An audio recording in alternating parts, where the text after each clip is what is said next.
It's my pleasure to introduce J.J. Shirley of the University of Pennsylvania and Brill Publishers, with her co-author, who is not here today, Will Shank.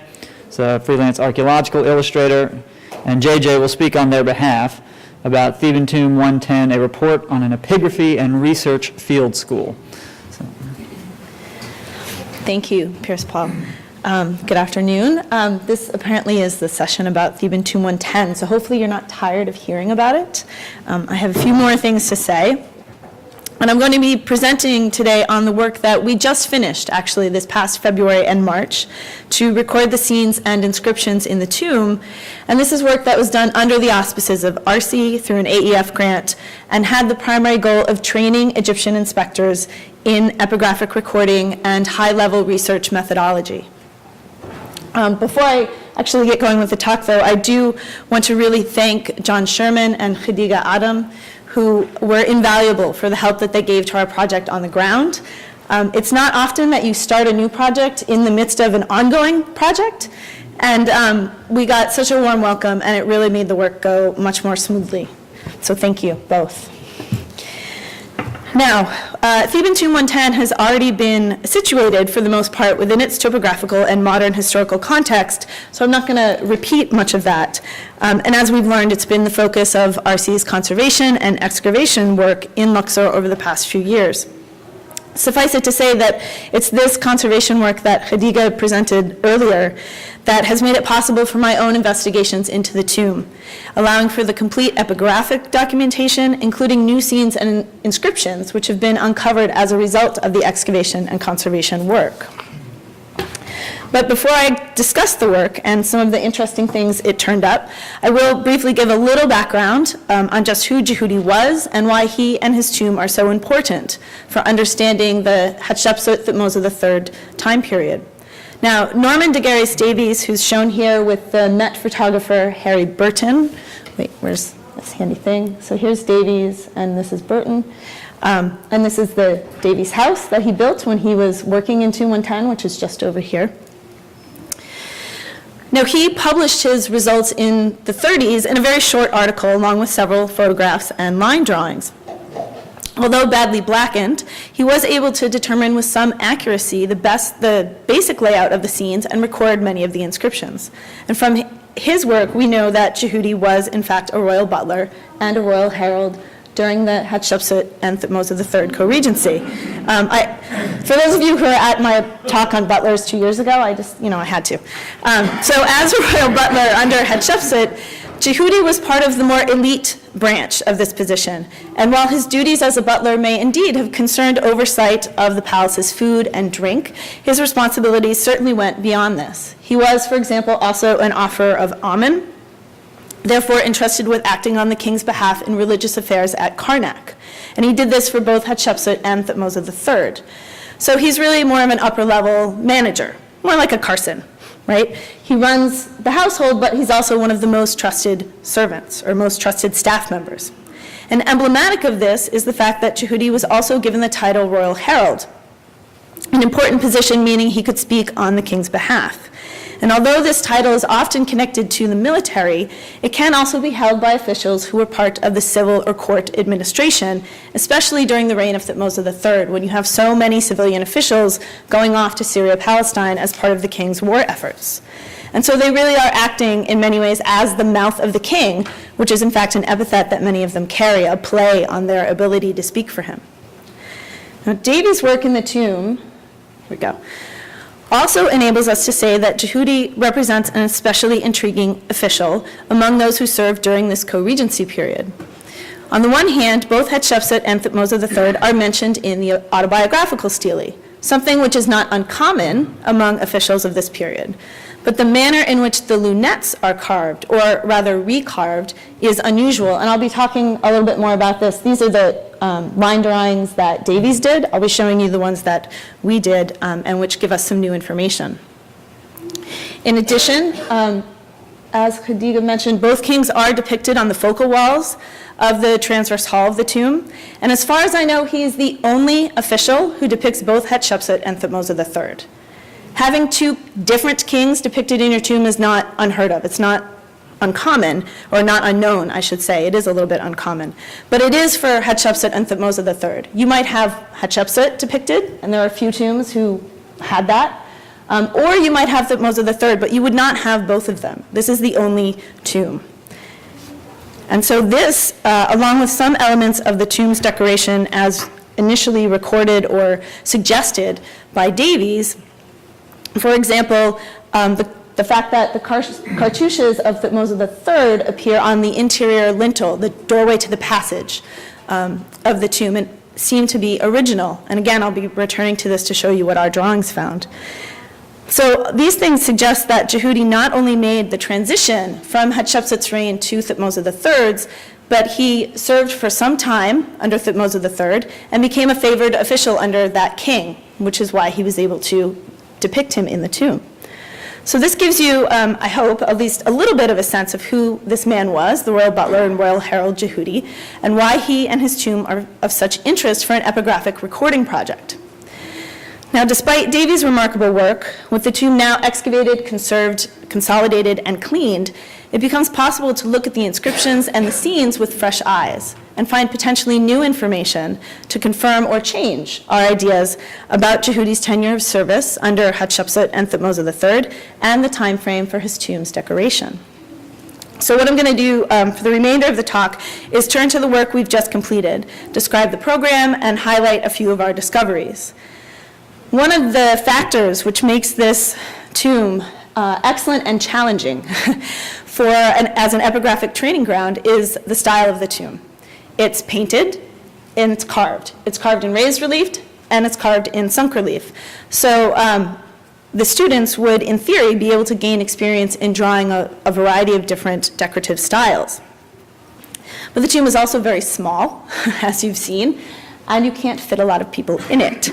So what Will and I, my chief epigrapher, Will Shank, and I decided to do was to interview applicants, and we had about 40 applicants from the Luxor area who applied, with the goal of creating a team that would have both men and women, all of whom had prior training in a range of drawing techniques. Epigraphy is really an advanced drawing, and so you can't have people who've never done any kind of archaeological illustration before. And people who would come from a variety of different backgrounds as well. And so this is the team that we chose. We have 2 assistants, Hazem, who is in fact a university student currently in Egyptology, and where is he, Said Mamdour, who I stole from John for 6 weeks, thank you, who was involved with the archaeology of Tomb 110 and has had era training as an illustrator and proved to be an amazing assistant. And then our inspectors who became our students, Abdelghani, Ala'a, Peter, Rasha, and Shaima. Now, we kept this number small, as I said, due to the small size of the tomb. And even so, we ended up following sort of ancient Egyptian practice and divided them into 2 groups. And this allowed us to maximize what we could draw and not have the students on top of each other the entire time. And it also enabled us to bring a second side to the program, which is, in fact, the research side. Now, before they even began doing any work in the tomb or on their research, they spent about a week in lectures. We're not just sitting and having tea. We spent about a week in lectures at the tomb and also at the RC offices.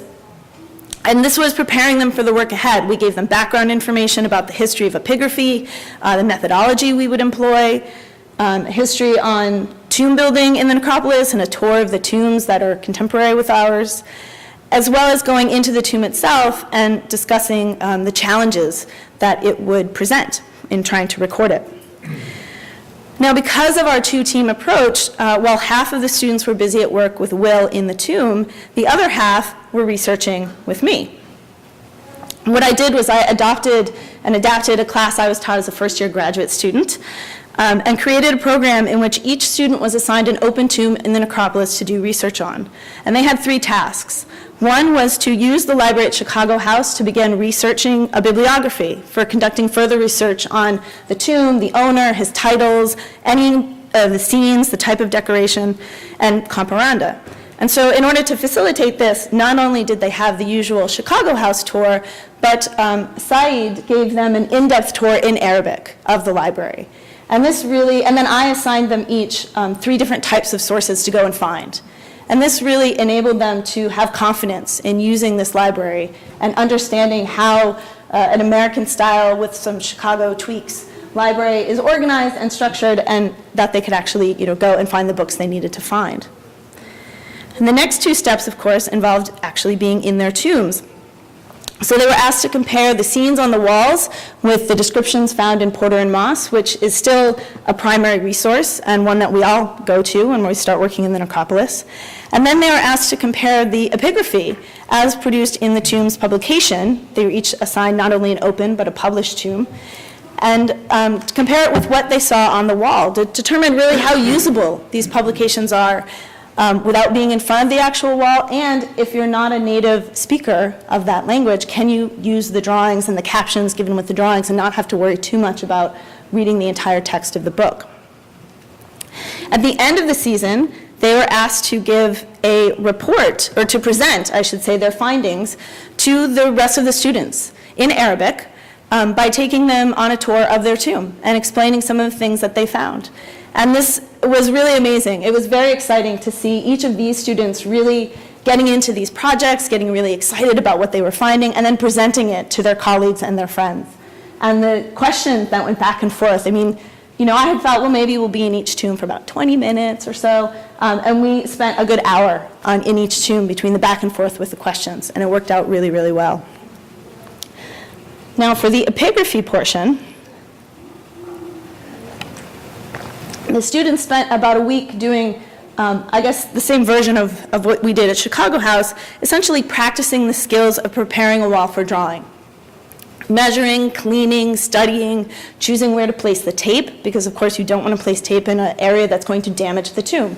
You need to find areas that are already damaged or that have been conserved and aren't going to take away paint, are going to obscure something that you're trying to draw. And then using small size practice sheets inside and outside the tomb before even beginning to draw the walls they were assigned. And in some cases, in fact, Allah is doing this here, we had them just, whoops, that's not what I wanted to do at all, wrong button. They were just drawing damage. We're limited on space in some ways, so we had them drawing damage when we needed to have them draw an area. Now, this part of the project also involved research on the part of the students. They first had to study their assigned wall, compare it to the Davies publication, discuss their findings with Will and with myself. And this enabled them to, by the time they actually started drawing it, to really know what they were looking at. And so they could put the plastic on the wall with confidence, the acetate that we were using, and start drawing with the idea of they kind of knew where they were going. And this part of the project, my aim eventually is not only to train several groups of Egyptian inspectors in this methodology, but to publish the tomb. And so I was hoping, of course, that at least a couple of the students would produce publishable quality drawings. And as with the research, here too, the students really exceeded our expectations.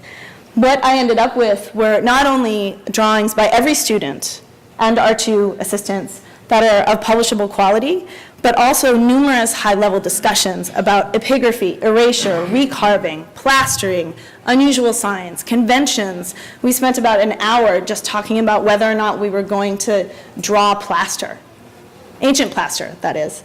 And it became, in many respects, these discussions and the discoveries that we made as a result of them were almost more rewarding than the drawings that we ended up with. Nonetheless, I do want to show some of the work that we produced in this field season and show off their work. So what I'll do now is show you some of these drawings and point out the new information that they've given us. This is the facade, the newly discovered facade of Tomb 110, the exterior. And the discussions that we had during that prep week where the students were practicing drawing this space made us realize that although initially I had thought that this was the lower line of carving above the doorway and that there was a second line now lost here, in fact, this is the lower line of carving.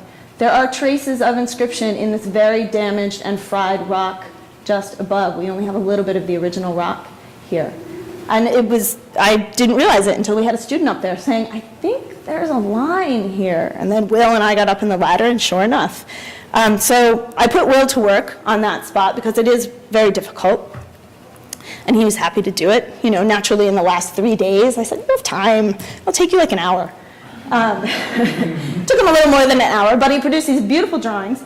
And one of the things that we have, oh geez, I did it again, wrong thing, have realized is that we have, this is quite clear, the name of Thutmose III, no problem. You have just here the edge of the cartouche above, here the edge of what is probably a D, a ready sign, and the knee of a seated figure, a seated god, I'm sure. This is the front of the body. And then here you have the yoch, you have Mary repeated. So these two signs are what you have the traces of just here. And on the other side, so in this part, you have just the traces of what I'm 99% sure are the Heper beetle. So it's Men-Heper-Re. It's Thutmose III in this lower register. And above, we have a few traces of signs. I'll come back to that. I have an idea, but I'll come back to it. Now, in order to try to figure out what those signs might be, we looked to the interior lintel. And this is where Rasha and Said were drawing. They drew both the lintel itself and most of the jamb on either side. And I'll just show you their drawings of the cartouches. One of the things we discovered was that these cartouches of Thutmose III, as Davies had suggested, are in fact original. They are not recarved. So Thutmose III certainly is the only king named on this interior lintel for the passage. And if we return to our facade, what it seems like then is, as I mentioned, Thutmose III, the Heper beetle, what you have is essentially part of this right here, is here. And here, I'm not entirely sure, and Will was a little uncertain also about what he was drawing, but at the very least, it doesn't fit any name of Hatshepsut that I'm aware of. And so I think it's likely that on the facade we have also, again, only Thutmose III being named, and not Hatshepsut. The false door was probably one of the easiest to record areas of the tomb in Davies' time. So we didn't necessarily gain more information from drawing it, although we did discover that if you really crunch yourself, you can just fit between the railing and the wall. And so it is something, it was useful because this is something that we will be tackling hopefully in future seasons, is drawing the lower portions of the tomb. And Shaima herself became quite an expert in discerning areas of ancient plaster and the signs within them, which are often badly preserved.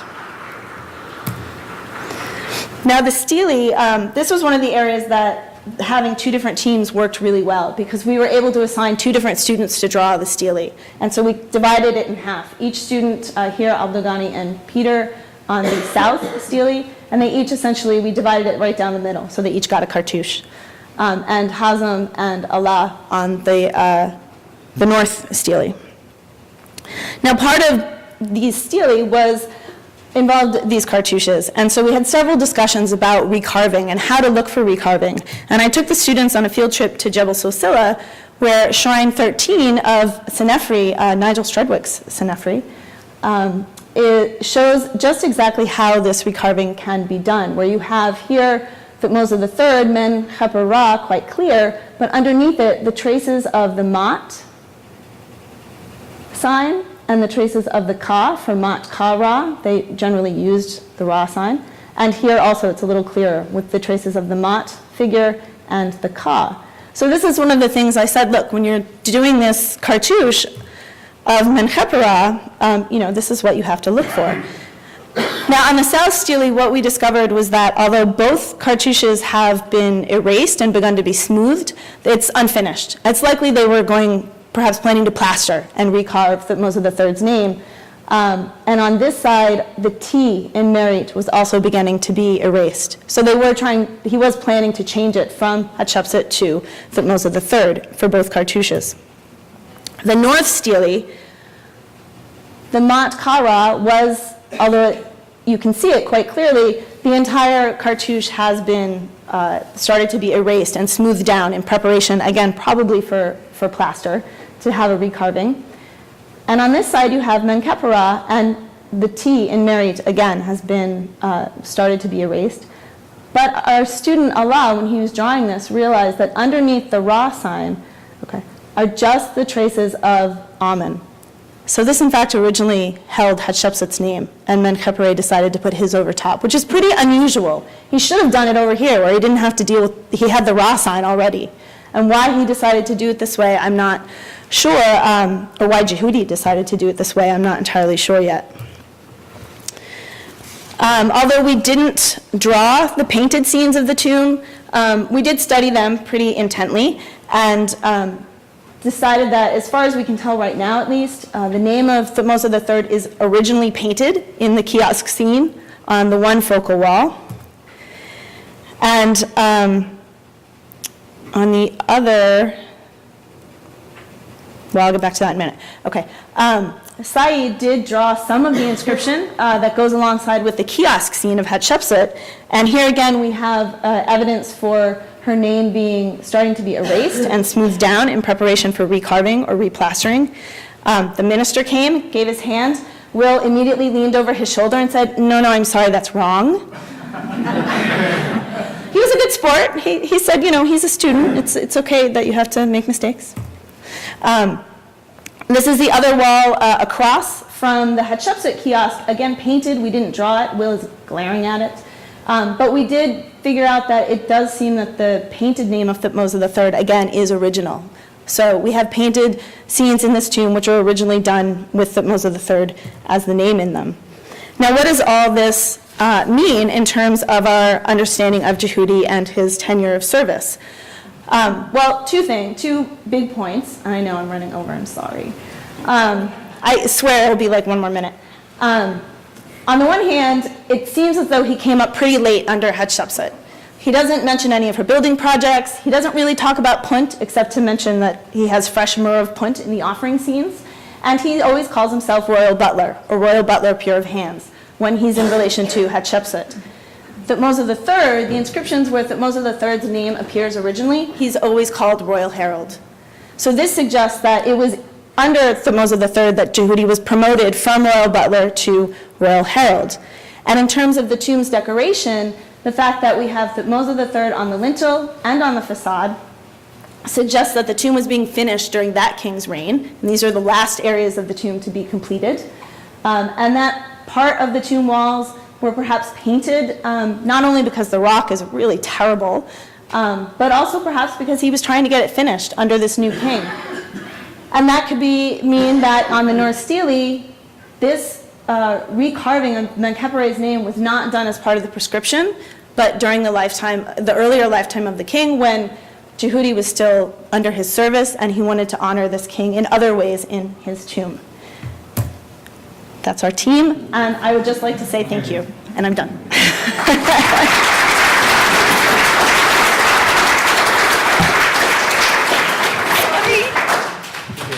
Okay. So do we have any questions? See, great. Those extra 2 minutes made the difference. Apparently, yes. Nice.